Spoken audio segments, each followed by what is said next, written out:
The reason we host community groups is because we need each other. When we found the Lord, we received all we needed for godly living. But when we found community, we found the courage to live it out. Our campuses, our church, they are truly blessed. We are truly blessed when we have the opportunity to do life with people like you. You know, in Matthew 25, God is telling us that the most important thing to Him is people. He talks a lot about when we feed people, we're feeding Him. When we serve people, we're serving Him. When we visit people in prison, we are taking care of Him and visiting with Him.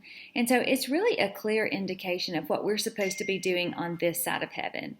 And what we're supposed to be doing is finding His people and taking care of Him the way we would if Jesus was here.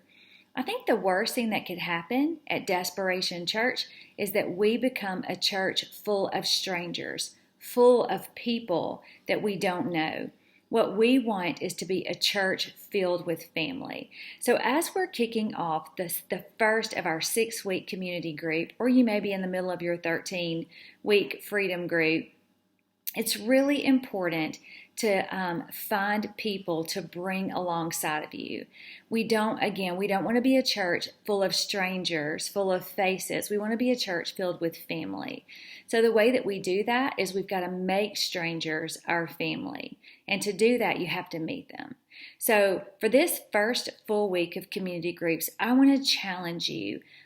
Anytime we are at a church campus, anytime we're at a function, anytime we see familiar faces on Facebook, Instagram, any of your social media platforms, and you know that they go to church with you, I want you to look deep, look in, and start at your campus. Find the hundreds of people or the one person at your location that needs community, but they don't know anybody, and they don't know where to start.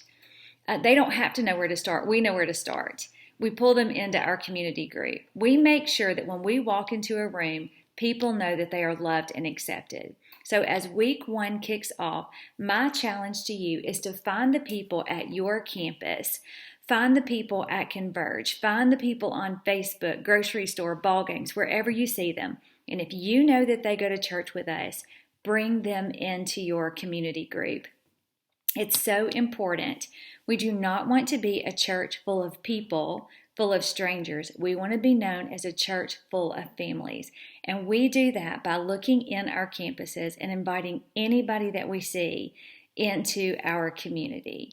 You guys are amazing. I'm really excited about this 6-week semester. I'm excited to get the videos starting back.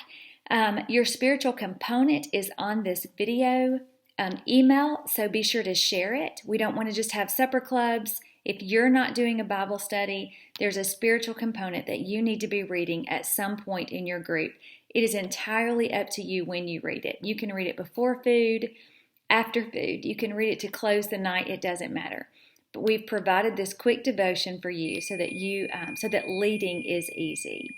Look on this email for your devotion and your campus announcements. If you need anything at all, there are contact names on your email that you can reach out to at your campus. And of course, you can always reach out to me through our Facebook page or through community at desperationchurch.tv. I love you, and I'm praying for you this week.